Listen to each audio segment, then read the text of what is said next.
Welcome back to the channel, everyone. I know it's a break from my vlogs. The past few weeks we've been talking about the Evora. Ooh, Evora. But this week I want to touch base on my snowblower. And by touch base, I mean review. Right now there's not a whole lot of snow in Michigan. However, we have had a couple days that I've had to actually use this. So this is going to be an in-depth review, the things that I've run across and the things I've been able to fix so far, and then we'll touch base on some of the things that maybe I could fix if I looked at a little bit more. So it's a 3-stage power, 26-inch Cub Cadet snowblower. You'll see a light in the front, which is great for the times that I snowblow because it's usually dark by the time I get out of work. You can see down in here, nice auger. So let's go ahead and talk about the chute.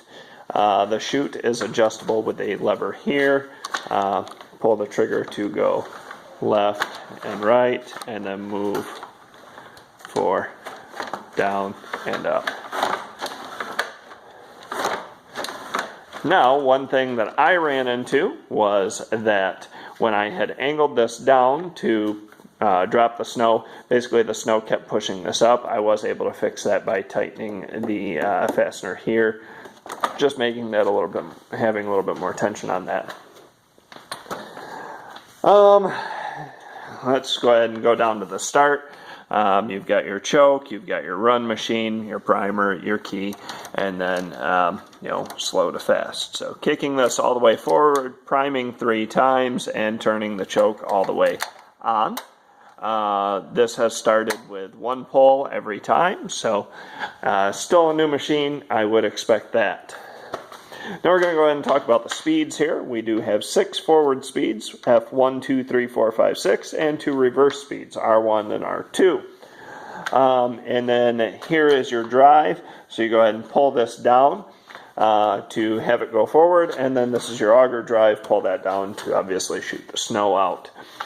The 2 yellow levers here and here are for what they call power steering, but it really just makes the wheel a little bit easier to turn. So it basically helps you turn right or turn left. The one downfall to turning right is that typically you would want your drive engaged, so you'd have to have this pulled down and then also pull that. Now, I have relatively linky hands, and as you can see, it's, go ahead and get this underside, it's a struggle to get that pulled down and this pulled at the same time. So turning right poses a little bit of an issue. Obviously left would not be, because you'd hold this with your left hand and then pull that down with your right. So that's not so much an issue. So the steering is a little iffy, but nonetheless it's not terrible. Really, reverse, I haven't had to use too much. We haven't had real deep snow. We've had a little bit here and there, but basically all I do is engage both of these left and right, and then I pull it back. So without obviously the drive engaged, that allows me to pull the whole unit back. So that hasn't been too much of an issue. It will be nice, come heavier snow. So far, I haven't had an issue with it dying down because the snow was too heavy.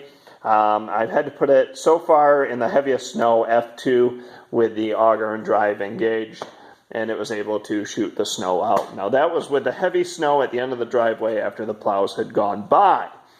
So I would imagine F1 for a real heavy snow at some point will end up being needed, but again, the unit does not struggle in the least bit. The last thing that I've had an issue with, and not so much like right now, I can't seem to do it when it's not actually ejecting snow. But every so often the auger has gotten stuck, and I have a feeling it's something to do with that nut right there. Again, this would be something that I could probably fix, just haven't actually looked at, because I don't really think about it after I'm done snowblowing, because I don't want to stop in the middle of snowblowing to look at an intermittent issue. Now this was a brand new snowblower, so I don't think that that should be happening, but again, not the end of the world. The other thing, I don't know how it broke, but the little plastic broke there. And again, not the end of the world.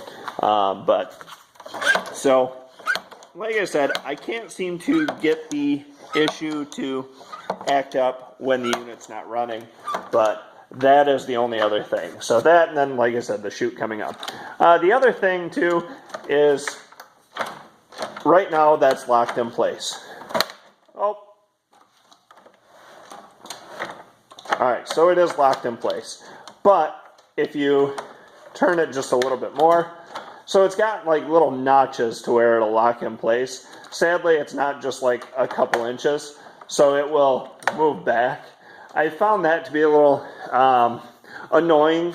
Not really a bad thing, but annoying, because if I'm plowing the end of the driveway and trying to shoot it just slightly over, but it's either going to be straight or over here, but I'm trying to angle it towards the mirror there, it's kind of either off to one side too far, but you still manage, and it still does a good job. So